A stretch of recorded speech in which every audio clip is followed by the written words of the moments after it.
Hello hi every one, welcome to the trading analyse YouTube channel. நாம் இந்த வீடியோவில் என்ன பார்க்க போகிறோம்னு வச்சுக்கி, நம்ம மொதல் வீடியோ சைக்காலஜிக்கல் சீரீஸாக ஆரம்பிக்க போகிறோம். சைக்காலஜிக்கல் சீரீஸாக கொஞ்சம் டிஃப்ரெண்ட்டாக இருக்கும். பட் நல்லா நான் வச்சுக்கோங்க, நம்ம ட்ரேடிங் எல்லாருமே பண்ணுறோம். எல்லாருக்கிட்டையும் செட்டப் இருக்கும். கண்டிப்பாக செட்டப் இல்லாமல் மோஸ்ட்லி யாருமே ட்ரேடிங் பண்ண வர மாட்டேங்க. ஓகேவா? சில பேர் செட்டப் பார்த்தா 80% ப்ராபபிலிட்டி கூட இருக்கும், ஏன் 90% ப்ராபபிலிட்டி கூட வச்சுக்கோங்க. பட் ஆனால் நம்ம இந்த சைக்காலஜிக்கல் சீரீஸில் இருக்கிற சொல்கிற விஷயத்த மட்டும் நீங்கள் ஃபாலோ பண்ண வந்தீங்கன்னா, நான் கண்டிப்பாக சொல்கிறேன், உங்களால் ஒரு நல்ல ப்ராஃபிட்டபிள் ட்ரேடராக ஆகவே முடியாது. அதுக்கு நான் 100% இன்ஷூர் பண்ணி சொல்கிறேன். ஏன்னா நம்ம ட்ரேட் பண்ணால் ரொம்ப ரொம்ப பேசிக்கானது இதுதான். ஓகேவா? டேரெக்டாக வீடியோக்குள்ளே போயிடலாம். சைக்காலஜிக்கல் சீரீஸில் சைக்காலஜிக்கல் மிஸ்டேக்ஸ் இன்றைக்கான வீடியோவில் பார்த்தா எல்லோரும் காமனாக பண்ணுற சைக்காலஜிக்கலான மிஸ்டேக்ஸ் தான் பார்க்க போகிறோம். ஓகேவா? என்னென்னா மொதல் மிஸ்டேக் என்னென்னா, நம்ம டேரெக்டாக வீடியோ போயிடலாம். மொதல் மிஸ்டேக் என்னென்னு வச்சுக்கி, ட்ரேடிங் பிளான். இதை பற்றி நம்ம வீடியோவில் நடுவில் சொல்லியிருப்போம். பட் சைக்காலஜி சீரீஸில் கொஞ்சம் நம்ம டீப்பராக போவோம். ஓகேவா? ட்ரேடிங் பிளான் நம்ம நிறைய பேர் ஒரு பிளான் பண்ண மாட்டோம். ட்ரேடர் இன்றைக்கி நம்ம ட்ரேட் பண்ண போகிறோமா, இப்போ நம்ம அனலைஸ் வீடியோ போடுறோம்னு வச்சுக்கோங்க. இன்றைக்கான நாள், இப்போ எக்ஸாம்பிள் இப்போ மார்னிங் பார்க்குறீங்கன்னு வச்சுக்கோங்க. காலைல மார்னிங் பார்க்குறீங்க, நம்மளோட அனலைஸ் வீடியோவை பார்க்குறீங்க. ஓகேவா? அனலைஸ் வீடியோ பார்க்கும்போது அன்றைய டே நம்ம பிளான் பண்ணாமல் நம்ம ட்ரேடிங்குள்ளே நம்ம நிறையா கிரிப்டோஸை அனலைஸ் பண்ணி சொல்கிறோம். கண்டிப்பாக அந்த கிரிப்டோவில் 95% 95 ஒரு 100க்கு 75% மேலே கண்டிப்பாக ஏறுவானுங்க. அட்லீஸ்ட் 1% ஏறுவானுங்க. அதில் எந்த ஒரு மாற்றமும் கிடையாது. 90% கிரிப்டோஸ் எல்லாமே 1% ஏறுவானுங்க. 1% நமக்கு பெருசு தான். ஓகே, நாம் அப்படி ஏறுறோம்னா நம்ம எத்தனை கிரிப்டோஸ் வாங்கணும், எவ்வளோ குவான்டிட்டிக்கு வாங்கணும், எவ்வளோ ரிஸ்க் எடுக்கணும், எவ்வளோ டார்கெட் வைக்கணும், இந்த மாதிரி பல வகையான நமக்கு ப்ராப்ளம் வரும். நாம் என்ன நினைப்போம்னா, ஃபார் எக்ஸாம்பிள் இப்படின்னு வச்சுக்கே, இப்போ 1.480 ஏன் நம்ம ஒரு ரியாலிட்டிக்காக வச்சுப்போமே. ரியலாக நீங்கள் சொன்னதான் இங்கே பார்த்தீங்கன்னா, இங்கே ஐஓஎஸ்டி நம்ம சொல்லிடணும். இந்த லெவலில் கேட்டால் நம்ம என்ட்ரி ப்ரைஸ் சொல்லிடணும். சரி, என்ட்ரி ப்ரைஸ் சொன்னால் எவ்வளோ குவான்டிட்டிக்கு வாங்கணும், அந்த ஒரு டவுட் வரும் தெரியுமா. நம்மக்கிட்ட ஒரு எக்ஸாம்பிள் சொல்கிறேன். நம்ம இப்படி ஒரு இன்ட்ராடேன்னு வச்சுக்கோங்க. நான் இது ஏன்னா இங்கே நம்ம அப்புறமேட்டு கிளியர் பண்ணிக்கிட்டு ஈஸியாக நம்ம சொல்லிட்டு அதுக்கு ஈஸியாக இருக்குது.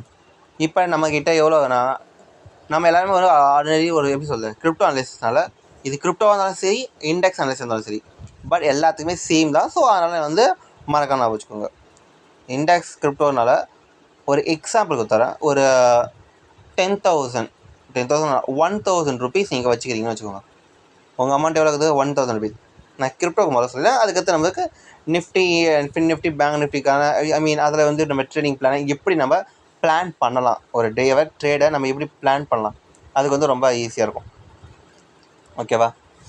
ஏன்னா இப்போ நமக்கு கிரிப்டோவில் ஒரு 1,000 ருபீஸ் காசுக்கு. ஓகே, நம்ம என்ன பண்ணோன்னா, உடனே ப்ராஃபிட் வேணும். எல்லோரும் நினைக்கிற மொதல் விஷயம், நம்ம எவ்வளோ சீக்கிரம் முடியுமோ இந்த 1,000 எப்போ நம்ம எக்ஸ்ட்ரா 2,000 மாற்ற முடியும், 5,000 10,000 இப்படின்ற ஒரு கேள்விக்கு தான் வரும். நம்ம எக்ஸ்பெக்டேஷன் ரொம்ப அன்லிமிட்டடாக வச்சுப்போம். ஒரு நிமிஷம், சாரி, ஒரு சின்ன இன்டர்பிரேஷன் ஆச்சு. அதாவது எக்ஸ்பெக்டேஷன் ஒரு அன்லிமிட்டட் ப்ராஃபிட்டில் இவ்வளோ ப்ராஃபிட் வரும், அவ்வளோ ப்ராஃபிட் இருக்குன்னு நினைப்போம். பட் நம்ம டேவே பிளான் பண்ண மாட்டோம். ஓகேவா? அதுதான் இங்கே சொல்ல வேண்டியது. இப்போ நமக்கு 1,000 ருபீஸ் காசுக்கு நம்ம எங்கே டைவர்ட் ஆகிறோம். ஓகே, கொஞ்சம் எல்லாமே நமக்கு கொஞ்சம் டீப்பராக நீங்கள் கவனிச்சிங்கன்னா எல்லாம் உங்களுக்கு புரியும். இப்போ 1,000 ருபீஸ் நம்மக்கிட்ட ஃபண்ட் இருக்குதா, நாம் என்ன பண்ணலாம், நம்மக்கிட்ட மல்டிபிள் வேஸ் இருக்குது. இந்த 1,000 ருபீஸ் ஃபண்ட் வச்சு நம்ம வெறும் ஸ்டாப் லாஸுக்கு 1:2ன்ற மாதிரி ஒரு 200 ருபீஸ் மட்டும் ஸ்டாப் லாஸ் வச்சுட்டு லாஸ் ஆனால் போகுது அப்படின்ட்டு நம்ம ஒரு 5 ட்ரேட் எடுக்கலாம். இப்படி ஒரு வழி இருக்குதா. அதுக்கடுத்து இன்னொரு வழியும் இருக்குது. 1,000 ருபீஸ் அப்படி 1,000 ருபீஸே இன்வெஸ்ட் பண்ணி ஒரே ட்ரேடில் 1,000 2,000 கூட மாற்றலாம்.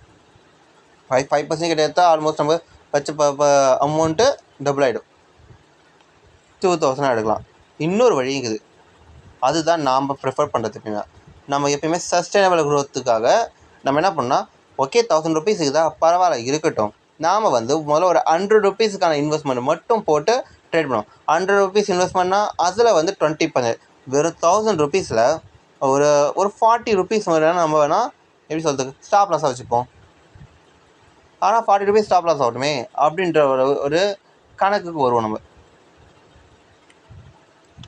ஸோ அப்படின்ற போது என்ன, ஒரு நாளைக்கு 40 ரூபா இல்லை ஒரு ட்ரேடுக்கு 40 ரூபா அப்படின்னா ஒரு நாளைக்கு தோராயமாக ஒரு 3 ட்ரேடு இருக்குங்க, ஒரு 120.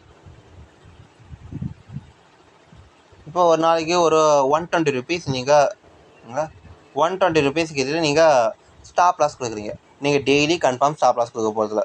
அதிகபட்சம் 3 நாள் தொடர்ந்து ஸ்டாப் லாஸ் கொடுப்பீங்களா, ஒரு நாளைக்கு 30 40 அதுக்கடுத்து நம்ம ஸ்ட்ராட்டஜி பார்த்தா 85% ப்ராபபிலிட்டி தான். ஸோ அப்படி இருக்கும்போது மறுநாள் ப்ராஃபிட் வரப்போகுது. ஸோ நம்ம மொத்த கேபிட்டல் வந்து இங்கே லூஸ் பண்ண மாட்டோம், ட்ராடவுன் ஆகுது. அப்படியே மொத்த கேபிட்டல் ட்ராப் ஆனால் இன்னும் சூப்பர் தான். ஏன்னா நம்ம 100% வந்து எப்படி சொல்கிறது, ஒரு ஸ்ட்ராட்டஜி நம்ம கண்டுபிடிச்சிட்டோம் ஃபுல்லாக லாஸ் ஆகுன்ற மாதிரி ஸ்ட்ராட்டஜி.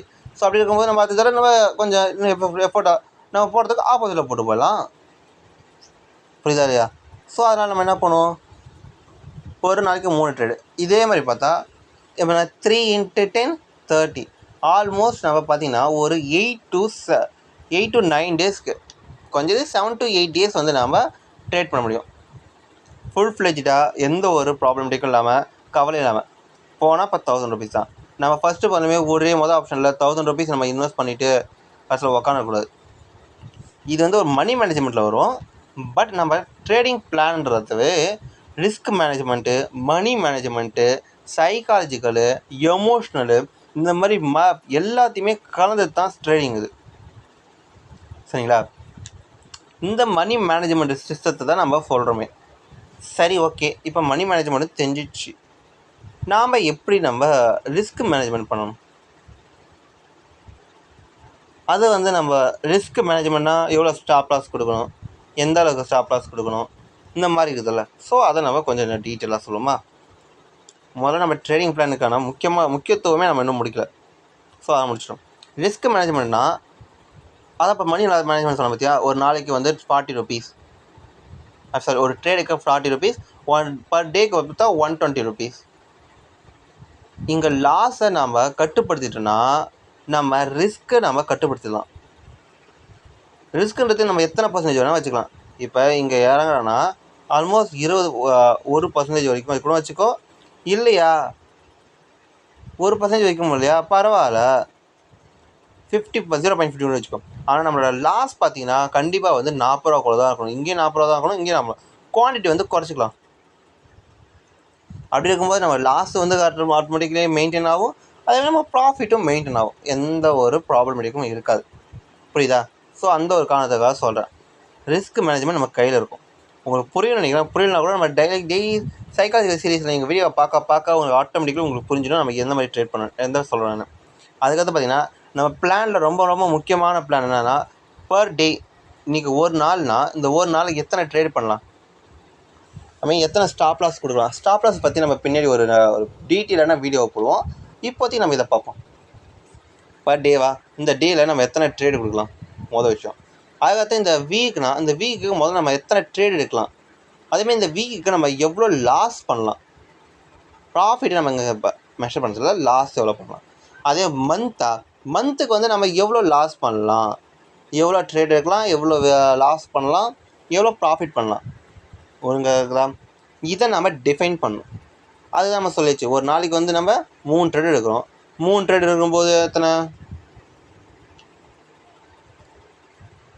ஒரு நாளைக்கு 3 ட்ரேடா, ஸோ 3 ட்ரேடு 40 ரூபா லாஸ் ஆகும்.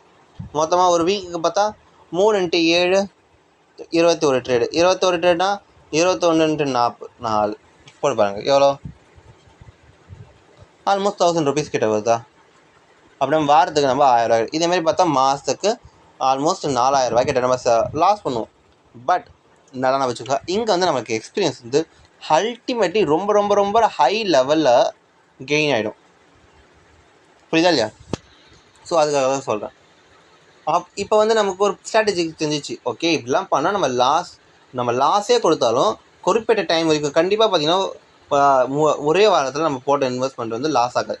நாம் இப்போ சொன்ன ஸ்ட்ராட்டஜி படி பார்த்தா கண்டிப்பாக லாஸ் ஆகாது. கண்டிப்பாக இன்னும் எக்ஸ்ட்ரா 2 to 3 days எடுத்துக்கும் லாஸே ஆகாமல் இருந்தாலும். ஸோ அதுக்கு தான் சொல்கிறேன், நம்ம ட்ரேட் பண்ணால் ஒரு கரெக்டான ஒரு டேக்கு எவ்வளோ லாஸ் கொடுக்கணும், ஒரு வீக்குக்கு எவ்வளோ லாஸ் கொடுக்கணும், ஒரு மந்த்துக்கு எவ்வளோ லாஸ் கொடுக்கணும், இதை முக்கியமாக நம்ம முறை பண்ணிடணும். அதுக்கடுத்து நம்ம ரெண்டாவது முக்கியமானதுன்னா கோல் செட் பண்ணணும். இப்போது ஓகே, இன்றைக்கி ஒரு டே இந்த ஒரு டேயில் நான் எவ்வளோ ப்ராஃபிட் பண்ணணும் நான் எக்ஸ்பெக்ட் பண்ணுறேன். ஏன்னா நிறைய பேர் வந்து இங்கே வாங்கிடுவாங்க, 10% கிட்ட மேலே ஏறினே இருப்பான், ஓகேவா. ஆனால் திடீர்னு அவன் கீழே இறங்குவான். அப்போ வந்து எனக்கு ஃபுல்லாக கிடைக்கணும் அப்படின்னு நம்ம எதிர்பார்க்க முடியாது. ஓகே, நம்மளோட எக்ஸ்பெக்டேஷன் பார்த்தா 5% தான், பட் 10% ஏறிட்டான். ஸோ அப்படி இருக்கும்போது நான் இந்த 5% கிட்ட வந்த உடனே நம்ம ஆட்டோமேட்டிக் க்ளோஸ் பண்ணிடணும். நம்ம எக்ஸ்பெக்டேஷனுக்கு ஃபுல்ஃபில் ஆகிடுச்சு. இதுவே இங்கே 5% 10% ஏறனா திரும்பி 7-8% வந்துட்டான், திரும்பி மேலே போகிறான் ஒரு 20%. ஸோ அப்படி இருக்கும்போது நம்ம என்ன சொல்கிறது, நம்ம ப்ராஃபிட்டு விட போகிறது கிடையாது, அதேமாதிரி நம்ம லாஸும் கொடுக்க போகிறது கிடையாது. ஆல்மோஸ்ட் பர்ஃபெக்டாக இருக்கும்ல. அதான் நம்ம ஒரு கோல் செட் பண்ணிக்கணும், சப் கோல்ஸ் செட் பண்ணணும். இப்போ எக்ஸாம்பிள் அதுதான் 5% சொன்னோம்ல, இது வந்து நம்ம கோல். குறைஞ்ச ஒரு 3%, இந்த 2% வந்து நம்ம கொஞ்சம் எப்படி சொல்ல ட்ரை பண்ணிக்கலாம். கொஞ்சம் பை பண்ணுற மாதிரி இருக்கலாம். சரி, ஓகே, நம்ம வெயிட் பண்ணலாம் அப்படின்ற மாதிரி நம்ம ட்ரையல் பண்ணிக்கலாம். வென்னவர் இந்த 3% கிட்ட வந்தால் நம்ம கன்ஃபார்ம் க்ளோஸ் பண்ணிடலாம். ஸோ எப்படின்னா கொஞ்சம் நம்ம ரீசெக் பண்ணுறது, இதுதான் ரொம்ப ரொம்ப ரொம்ப ரொம்ப லாஸ்ட்டு ஸ்டேஜ். இதுக்கு மேலே நம்ம க்ளோஸ் பண்ண மாட்டோம், நம்ம லாஸ் ஆகிடுவோம் அப்படின்ற ஒரு ஸ்டேஜுக்கு வருதுல்ல. ஸோ அதுக்காக தான் நம்ம இந்த கோல் செட் பண்ணுறது, சப் கோல் செட் பண்ணுறது. அதுக்கடுத்து பார்த்திங்கன்னா கண்டிஷன். ட்ரேடிங் பிளான் பண்ணுறது முக்கியமான விஷயம். கண்டிஷன் இருக்கணும். என்ன கண்டிஷனு? பெயில் கண்டிஷன் கிடையாது. கண்டிஷன்றது இப்போ ஒரு நம்ம செட்டப் வச்சுக்கிறோம்ப்பா. பை பண்ணணும்னா மூவிங் ஆவரேஜ் இருக்குன்னு வச்சுக்கி, மூவிங் ஆவரேஜ் தான் நம்ம இங்கே பை பண்ணணும், அதே மூவிங் ஆவரேஜ் இப்படி இருந்தால் நம்ம இங்கே செல் பண்ணணும். அதுவே பேட்டர்னுக்குன்னு வச்சுக்கி, சார்ட் பேட்டர்ன் இல்லை கேண்டல்ஸ்டிக் பேட்டர்ன் எம் சைடு இருந்தால் நம்ம செல் பண்ணணும், டபிள்யூ சைடு இருந்தால் நம்ம பை பண்ணணும். இந்த மாதிரி வகையான பேட்டர்ன்ஸுக்கு பார்த்தியா, இதுக்கு நம்ம என்ன பண்ணணும், இந்த இடத்துல என்ட்ரி பண்ணணும், இந்த இடத்துல எக்ஸிக்யூட் பண்ணணும்ல. ஸோ அதை வந்து நம்ம ஒரு கண்டிஷன் வச்சுக்கணும். இந்த லெவல்லாம் இப்படி தான் இருக்கும், நம்ம இப்படி தான் நம்ம பை பண்ணணும், இப்படி தான் நம்ம செல் பண்ணணும். அதை விட்டுட்டு நம்ம மாட்டின ஏன்னா தரமாக பண்ண வேணும். புரியுதா இல்லையா? கரெக்டாக ரூலை வந்து நம்ம கரெக்டாக ப்ரிப்பேர் பண்ணணும். அப்போ தான் வந்து நம்ம வந்து கரெக்டாக நம்மளால் இது பண்ண முடியும், ட்ரேடில் ப்ராஃபிட். இதுதான் வந்து ட்ரேடிங் பிளானில் சைக்காலஜிக்கு கீழே வர்றது இது எல்லாமே. ஸோ இந்த மாதிரி வந்து நம்ம அடுத்தடுத்த வீடியோவில் நம்ம இன்னும் நிறையா இது இருக்குது. நம்ம சைக்காலஜியில் நம்ம நல்லா வெல் ஆஃப் ஆகிட்டோன்னா நம்மளை ப்ராஃபிட்டிலேருந்து தவிர்க்க நம்ம யாராலையும் முடியாது, ஓகேவா. ஸோ அதனால் இந்த வீடியோ பிடிச்சிருந்தா சப்ஸ்கிரைப் பண்ணுங்கள், லைக் பண்ணுங்கள், கமெண்ட் பண்ணுங்கள், ஷேர் பண்ணுங்கள். வீடியோ ஃபுல்லாக பாருங்கள், 1-2 தடவை. ஏன்னா அப்போ தான் வந்து இன்னும் கொஞ்சம் டீட்டெயிலாக புரியும், ஓகேவா. And then bye.